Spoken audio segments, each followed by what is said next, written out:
Yeah, I'm Gerry Bates. I'm the VP of Engineering at Chartbeat, and I'm in charge of the Fat Tail and Lineup divisions at Chartbeat, which is the revenue applications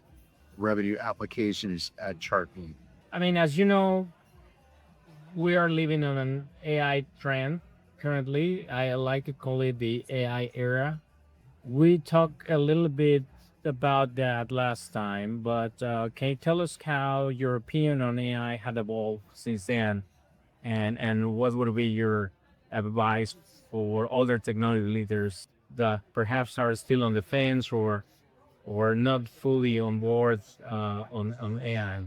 Since the last time we talked, I still have the same opinion that the best thing to do is to get on board with it.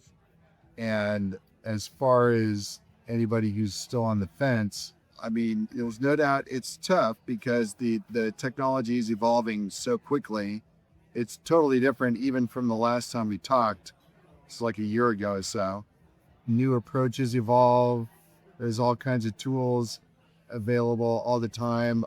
All the existing tools are getting better. Teams are learning how to use them more and more effectively. I think it's a super interesting time. Yeah.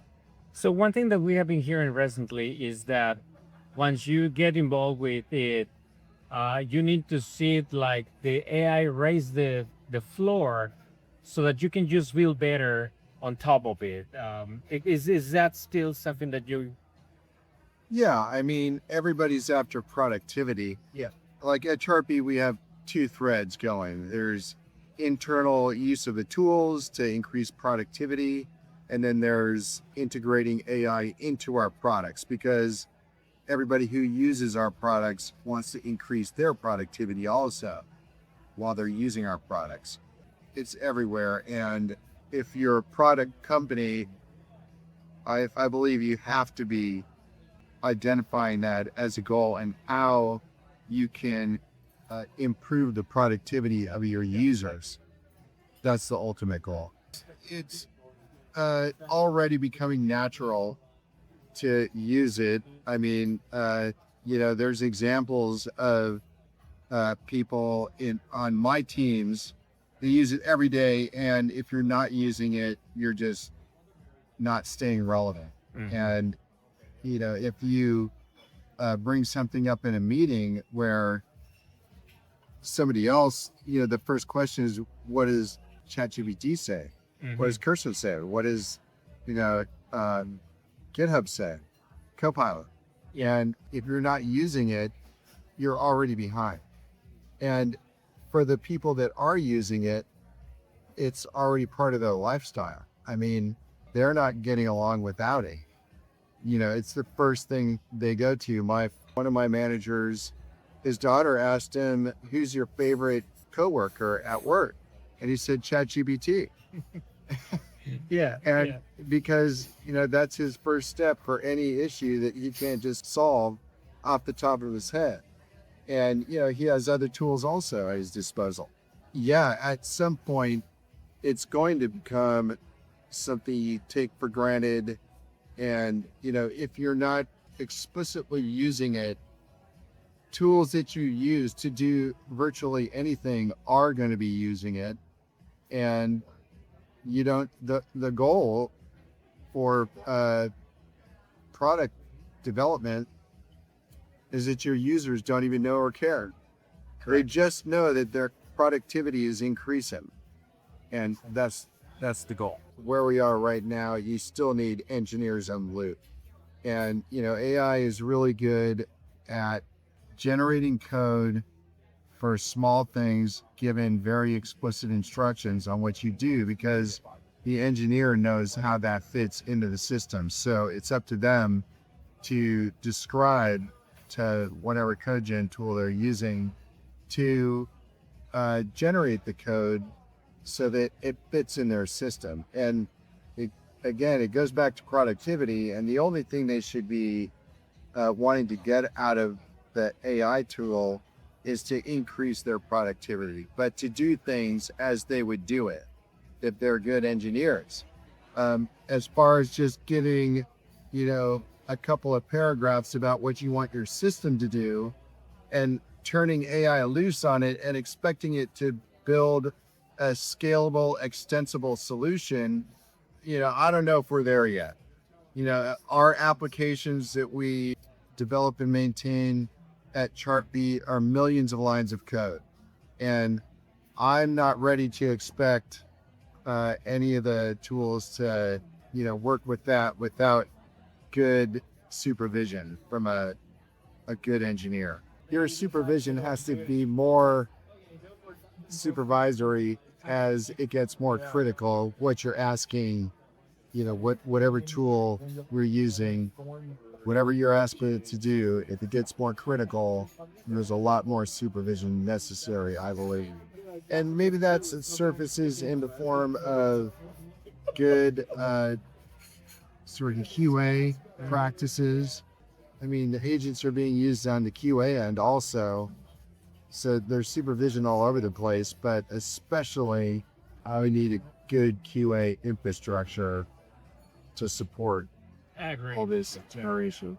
The most obvious first step is on the QA side because there's a lot of repetitiveness, a lot of mechanical steps, a lot of, as the QA team and the application matures, you're building up a library of test plans that are well documented that is perfect for an agent to work off of.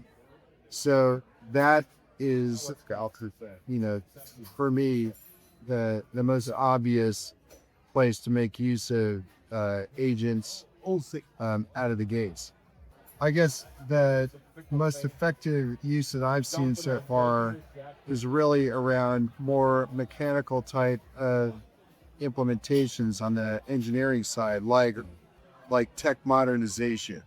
In the past few years, we went from .NET to .NET Core, and any sort of modernization effort like that, especially with the system gets millions of lines of code, we got some work to do, but a lot of that is fairly mechanical. And always have to, in every part of it, you don't always have to have a seasoned engineer doing the work. You have to have an engineer reviewing the work and making sure that preserving the qualities of extensibility, scalability that you want, and you need a robust QA infrastructure to test it out. Right. And so I like what you mean when you say in terms of seniority guarding what the AI is doing.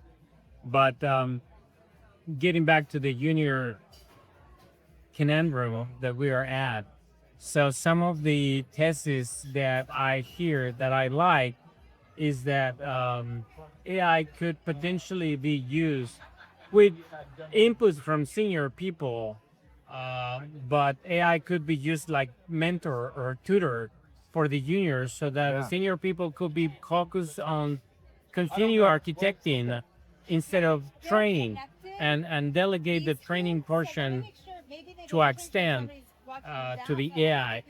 Would that be something that you? Yeah, I think so, 100%. I mean, even right now with the tools, one of the big benefits are like GitHub Copilot or Cursor. You can ask it a question about, how is this method used in my system? And it will tell you. It will trace back through the code where methods are called and classes are used, and can give you that information that you would otherwise have to go to the senior engineer to get that information. So it's super useful that way. Got it. Cool. All right. So just to conclude with this chat, which has been amazing. Same as before, what would be your advice to other technology leaders on continuing or not continuing or guarding their involvement on AI, and perhaps a little bit more towards the individual contributor, not just the tech leader? So if you can give us words about that. Yeah, I mean, the tech leaders, for the most part, they're probably not going to be using it to generate code like an engineer would, but they have to understand the capabilities, both on the engineering side and if it's a product software company, you have to understand how users could benefit on the product level and what tools are available, what infrastructure is available, and you know, send your people to learn about it. Definitely training is, it's just moving too fast. And, in the past, people can sort of acquire knowledge and skills as they go. But I think you need like a big dose from a good training program at conferences, talk to the community, somebody on the team, if not a couple of people on the team, need to be champions and understand it at a very deep level. Did you enjoy this video? Then hit the like button and share it with your network. Also be sure to subscribe and ring the bell to get notified about our latest videos.